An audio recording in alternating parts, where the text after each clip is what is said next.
Society. We were founded in 1892, so that's 122 years of history.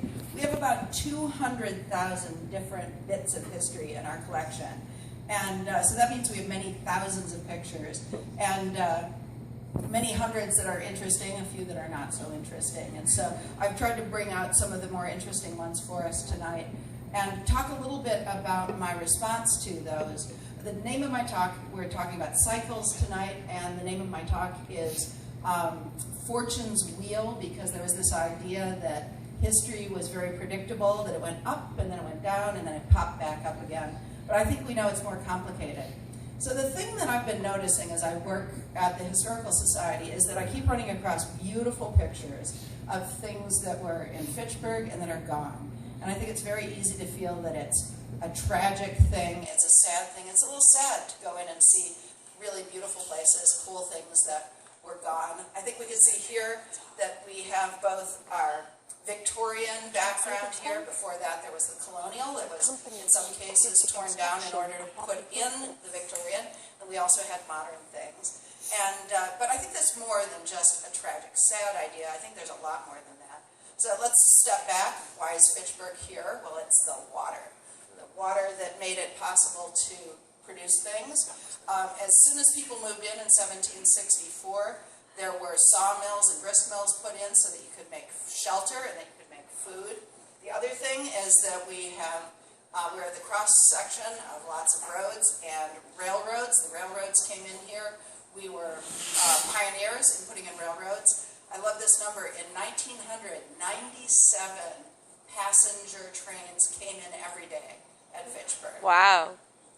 How did we do this? Well, part of it is a lot of things were invented here, and that's because of all of the industry that was here. So I just found a few of the pictures of the different kinds of inventions that were made. This is a little model of the Burley drill, and these scythes were made from the very beginning, and I love it that this company, Simon's Saw and Knives, was an early company here that's still going strong and international.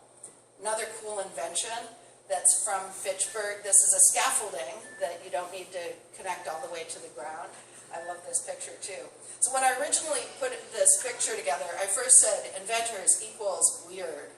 And then I said, well, inventors equals idiosyncratic. And I went to creative because this is also a sort of an unusual, idiosyncratic, creative town. This is a place where we invented all these things. It's a town where the people figured out how to make a great big rock into a tourist site. People would go there to the top and take pictures there on the Rollstone Boulder. A little more that's unusual about it, I found this was published in Fitchburg. As you see, it's in Finnish. As you also can see, it's a socialist. It's got a hammer and sickle there. It's published in socialist. This is one of the many, many, many pictures that we have of balloon clubs that were happening here in Fitchburg. You can see them over and over again, that people came in and took rides over Fitchburg in that new technology, the balloon. This is a choreography by a local dancer. You can see this extraordinarily beautiful. So this is more of this creativity that's here, that extraordinary creativity and sophisticated art. Different kind of art that we've got here. This is Clara Smith, who started as a performer at the age of about 65 and kept right on going through her 80s. We have information that she wrote on the day that she turned 100. This was, which made a movie about, or excuse me, a song about Mother Goose coming down from outer space and recorded it in Worcester. So I said, on the one hand, you have pictures of things that are gone, but I think it's so important for us to concentrate on what's still here.